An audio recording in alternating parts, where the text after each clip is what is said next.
Hello everyone, welcome to Dr. Fluffy, and today in Cleaning Litter Box we're going to take a look at a feminist called Marinashutup. Now, I think her name should be perfect as a message for a channel, because Marina, please shut up, you don't know what you're talking about. But let's dive into this race baiting bullshit. Do you have white guilt, Stuart? Oh no, you're mixed race. This is what all our kids are gonna look like in 30 years. Oh my god, the smugness on her face when she says that. That's actually not very probable because, as we can see by the chart, most races actually prefer white women and white men. The only exception normally is Asian women that everybody wants. I can understand why. In the West, the probability is that even mixed races start diluting so much that you get back to white again. Hey friends, it's your friendly neighborhood Spider-Man here to talk about everybody's favorite subject, white guilt.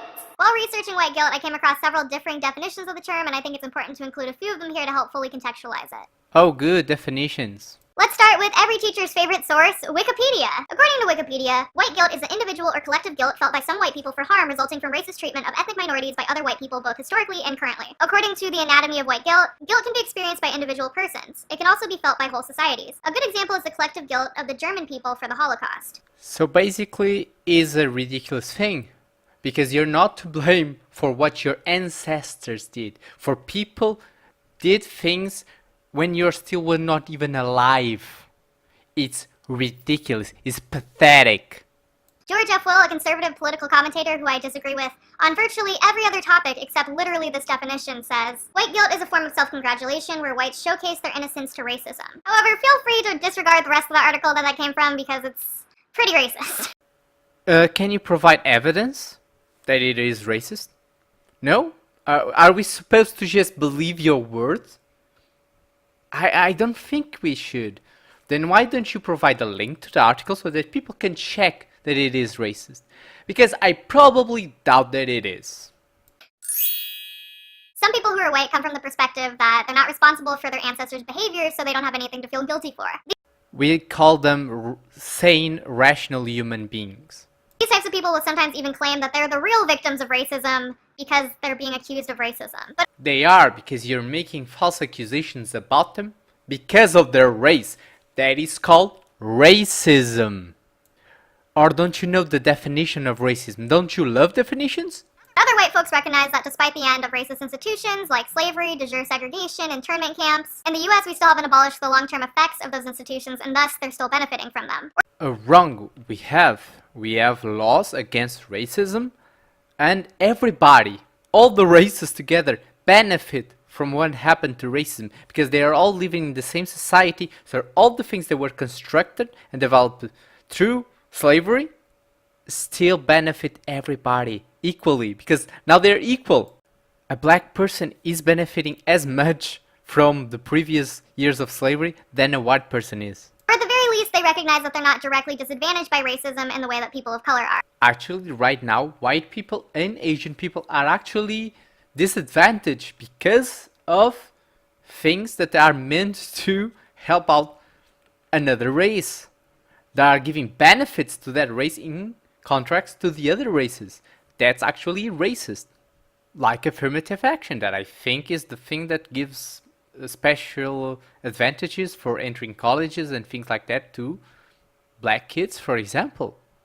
That's unfair for the Asian kid and for the white kid. If you're curious about learning about the modern day effects of historical racism, I go into detail about this in my Is Affirmative Action Racist Against White People video, which will be linked below.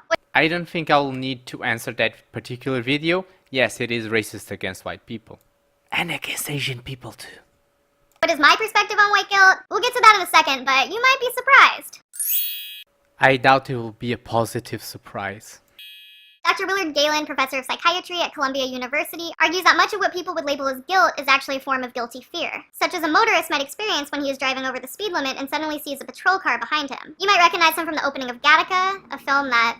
it's okay. It's alright. The motorist is motivated by a fear of punishment rather than a true sense of guilt over wrongdoing. I would argue that a good portion of white guilt stems from this sort of guilty fear rather than true guilt itself.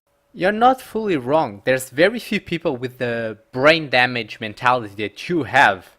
So most of the other people that display this white guilt are being bullied into displaying this white guilt. They basically know that they are not at fault for what happened years ago, and they do know that black people are not disadvantages in society right now in the Western world, but because of fear of repercussion, they pretend that it is like that. In these instances, white guilt performs a social function, a fear of breaking social codes. In this case, the social code is not being a fucking racist. Not really, because people like you continue to be racist against white people. It's the only type of racism that apparently is permitted. Because racism, like you are describing, racism to black people, is very rare in the Western world without any of those limitations. Because, white people are the least racist people in the world. According to another article published in Frontiers, the function of guilt is to motivate people to avoid socially undesirable behavior. In one of the first ethnic studies courses I ever took in college, I was introduced to a concept called modern racism. Essentially, as time has passed since the legal abolition of slavery, segregation, etc., blatant racism has become less and less socially acceptable. While measures of prejudice, such as the Harvard Implicit Association test, show that racial bias is far from being eradicated, Those racial bias tests are bullshit.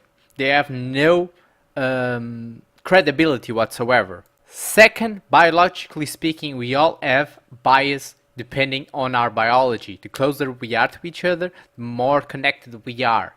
That doesn't mean we are racist and against the other people. Important detail.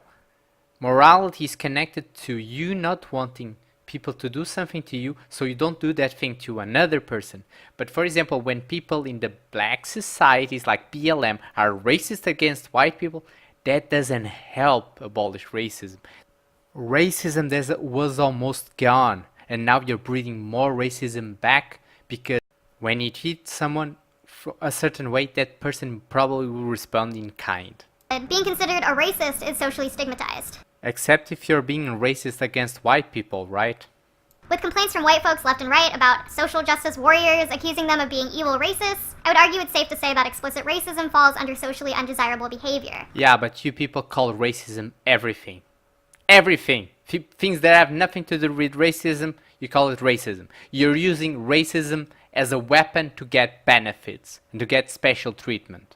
I think this might be one of the reasons why we see so many white volunteers going to Africa and posting dozens and dozens of pictures of themselves posing with poor African children on Facebook. Rachel Dolezal also comes to mind. If that woman isn't the prime example of white guilt gone wrong, then I don't know what is. In these instances, white guilt becomes a performative act when expressed publicly. The United States' history of violent and systemic racism makes people uncomfortable. A history in the past, and people learned from that history and created a better society for it. But people like you are bringing that society back to a place of racism. You're just trying to invert the racism.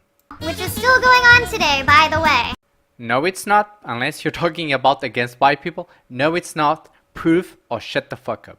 When performed socially, the goal of white guilt is to relieve white people's feelings of discomfort and to prove that they're not racist like all those other people. No, the goal is to keep people like you away. Or better still, keep people like you that have power, like apparently the CEOs from Google, away. People that are racist and they are ideologues and that apparently they're doing illegal shit to keep diversity alive. Not merit, diversity. Diversity that is all diversity except for other political opinions and views and white people and heterosexual people. So all the diversity except those two kind of people. In doing my research for this topic, I noticed that several conservative perspectives were arguing that liberals' goal was to make white folks feel as guilty as possible. Fuck, even large channels like The Amazing Atheist have argued this viewpoint. Sorry, I'm white! First thing, The Amazing Atheist and conservative do not go hand in hand, so nice straw man there. And they're completely right. So I don't get accused of only using leftist sources and living in an echo chamber. Here's a description from The American Conservative. One of the most persistent tropes on the racial right. Side note, I'm not sure what is meant by this term, I googled it and nothing came up, is that major cultural institutions in the United States aggressively push a story of white guilt. The media and the education system, from pre-K to postgraduate, are the most frequent targets of this accusation. Though increasingly, churches are also charged with being strongholds of the social justice warriors. Ugh, social justice warriors, am I right? I'll give this I completely understand why you don't like that term. I personally hate it also. I think it's becoming too used. So, communist filth or insane people or fascists or I even would say Nazis would not be a bad term because Nazis were socialists. So, it still applies to people that apparently want to silence everybody else and bully everybody else and basically put the blame of everything into one race. You know, the Nazis blame the Jews, the social justice warriors blame white people. It's the same fucking thing. article credit for going on to question the methodology and the accuracy of conservatives who make these claims. Interestingly, they do cite data from a 2016 national election study showing that the majority of white Americans surveyed don't feel any level of white guilt. However, this study only surveyed about 875 people, so it's impossible to draw any definite conclusions from it. Despite this, the article concludes, even if there is a powerful coordinated effort to shame and demoralize whites, it does not appear to be working. The self-flagellating whites so derided by the alt-right and even many conservatives are a tiny fraction of white Americans. This can be explained by the extremes are actually minorities. The extremes in both sides, from the right and from the left, are minorities. They are very vocal minorities that won't shut up and will try to bully everybody else to follow their rules. Unfortunately, for the last years, the minority of extreme leftists have been so powerful they do what the fuck they want, especially because they're infiltrated most academic service and a lot of big powerful companies like the fucking Google one. And they're putting narrative and ideology over facts. But the question that people holding this perspective really should be asking themselves is, do people of color even want you to feel guilty? The majority don't, but the minority that makes up groups like BLM and other fascist, communist, whatever, extreme groups do, because they want free shit. That's what they want. They want everybody to follow whatever they say. They want free shit. They want a good life without doing anything for it. At the end of the day, guilt is just an emotion. But when expressed publicly in social situations, it often ends up centering white people's feelings in discussions that should center people of color. This leaves conversations such as ones about the disproportionate rates at which Black Americans are targeted by police brutality away from people who actually have to worry about being targeted by police violence. Now this is objectively false, because we know that per year the police actually have more cases of police brutality against white people than against black people. The numbers from the FBI and the police reports state that. And by the way, this happens even though 60% of all violent crime is committed by black people. And I'm not even sure that the second is white people and not Latinos. So in reality, if there's anybody that's overrepresented in police brutality, is white people, because they commit less crimes. There's less white criminals. So if you want less police brutality against black people, don't commit crimes, because it's not against black people, it's against black criminals. Instead, the conversation becomes about consoling white folks who are just really sad that racism and violence exist. You know, the real victims of racism. What racism? Again, what racism? The question we should be asking is, what does guilt actually accomplish? I understand that if you're learning about systemic racism in the US for the first time, it can be deeply upsetting and disturbing. Yeah, it's like talking about Santa Claus. It's very disturbing when we understand that he doesn't exist. But ultimately, white folks feeling sad or guilty about racism doesn't actually help people of color experiencing that racism. And I think in order to truly challenge racism, people experiencing white guilt need to move past that initial feeling and find ways to channel their emotions into change. Like exposing the fact that the only racism that is now prevalent in society is against white people. Solution? A better alternative to feeling white guilt, which POC don't even want you to feel anyway, is turning discomfort into action. If you see the way that people of color are disproportionately affected by racism, then don't center your feelings in these conversations. Seek out resources if you can. Being informed and reading up on police brutality, white privilege, representation, racial stereotypes is essential to being a helpful ally. We are well informed. That's why we know that racism against black people, a systemic one, does not exist. There's only a few cases here and there.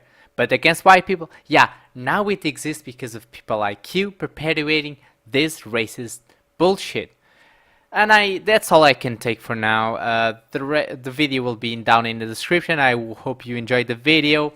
Tell me what you think about this subject. Stay fly.